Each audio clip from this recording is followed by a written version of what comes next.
Liebe Studenten, meine Damen und Herren, mein Name ist Markus Winterer. Ich leite die Arbeitsgruppe Nanopartikel-Prozesstechnik oder kurz NPPT. Zusammen mit meinen Mitarbeitern möchte ich Ihnen im Folgenden Forschung und Lehre in unserer Arbeitsgruppe vorstellen. Wir befinden uns hier vor dem Gebäude MA auf dem Campus Duisburg und nehmen Sie nun mit auf eine Reise durch unsere Labore. Hier befinden wir uns im Herzen der NPPT, wo Nanopartikel im Vakuum hergestellt werden. Typischerweise erzeugen wir solche Pulver mit einem Durchmesser unter 20 Nanometer und hierfür werden Ausgangsstoffe, sogenannte Präkursoren und reine Gase in einen solchen Reaktor eingeleitet. Die Ausgangsstoffe und die Reaktionsbedingungen im Reaktor bestimmen dann die chemische Zusammensetzung und die Eigenschaften des produzierten Pulvers. Durch den modularen Aufbau können wir dem System auf unterschiedliche Weise Energie zuführen. Mit einem Plasmareaktor oder wie hier aufgebaut mit einem Heißwandreaktor. Dadurch definieren wir die Eigenschaften des Pulvers, die dann hinten im Sammler abgeschieden werden. Das trockene Pulver ist für die Weiterverarbeitung sofort bereit. Nachdem wir die Nanopartikel hergestellt haben, interessieren wir uns für deren Materialeigenschaften. Die Ursache dieser Materialeigenschaften lässt sich auf die Anordnung der Atome, also die Struktur, zurückführen. Und eben diese Struktur können wir mit einem Röntgen-Diffraktometer untersuchen. Hierbei werden die in der Strahlungsquelle erzeugten Röntgenphotonen unter Variation des Winkels an den Atomen der Probe gestreut. Die gestreuten Photonen werden anschließend mit einem Detektor gezählt. Die Auftragung der Streuintensität als Funktion des Winkels enthält dann die materialspezifischen Strukturinformationen.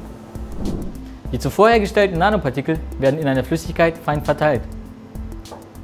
Wir sagen dispergiert.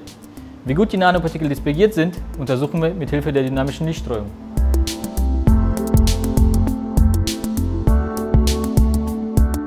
Hierbei wird aus den Fluktuationen des Streulichts auf die Größe der Partikel zurückgeschlossen. Die Partikelgröße ist zum Beispiel entscheidend in gedruckter Elektronik, wo koidale Dispersionen als Tinten eingesetzt werden.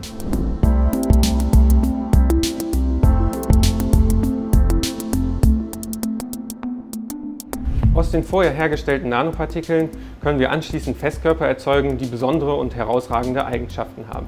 Diesen Prozess nennen wir Sintern. Das Sintern kann mit Hilfe von leistungsstarken Lasern durchgeführt werden, wobei Laser den Vorteil haben, dass man die benötigte Energie lokal sehr präzise zuführen kann. Hier sehen Sie einen solchen Laser in Kombination mit einem programmierbaren Probentisch. Der Laserstrahl wird mit Hilfe von Spiegeln auf eine Linse gelenkt, die den Strahl auf die Probe fokussiert. Mit diesem Aufbau ist es möglich, leitfähige, transparente Materialien herzustellen, die auch für Solarzellen verwendet werden. Hier sehen Sie ein Rasterelektronenmikroskop. Hiermit untersuchen wir nicht nur unsere Nanopartikel, sondern die aus den koidalen Dispersionen erzeugten und gesinterten Schichten. Im Rasterelektronenmikroskop tastet ein Primärelektronenstrahl die Probe ab. Dabei werden Sekundärelektronen aus der Probe herausgelöst, von einem Detektor erfasst und in ein Bild umgewandelt. So lassen sich Form und Struktur einer Probe mit einer Auflösung von 1 Nanometer beobachten. Die Arbeitsgruppe Nanopartikel-Prozesstechnik führt 6 Lehrveranstaltungen im Sommersemester und 5 im Wintersemester durch, und zwar in den Studienprogrammen Nanoengineering und Maschinenbau und Verfahrenstechnik.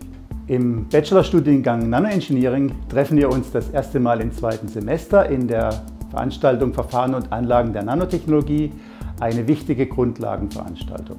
Neben Vorlesungen, Übungen und Praktika bieten wir auch direkte persönliche Betreuung in Projekten, Bachelor- und Masterarbeiten an. Ab dem 4. Semester können Sie uns auch als studentische Hilfskraft unterstützen.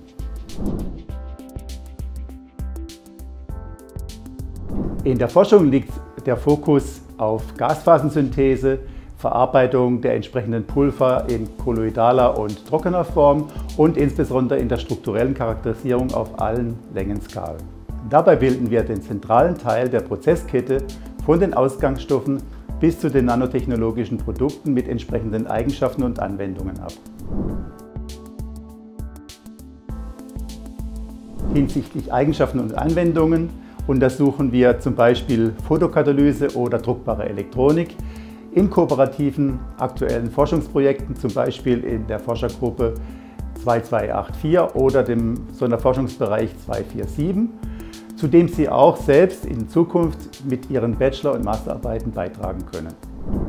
Wir freuen uns auf Sie als Studenten und ganz besonders als zukünftige Wissenschaftler.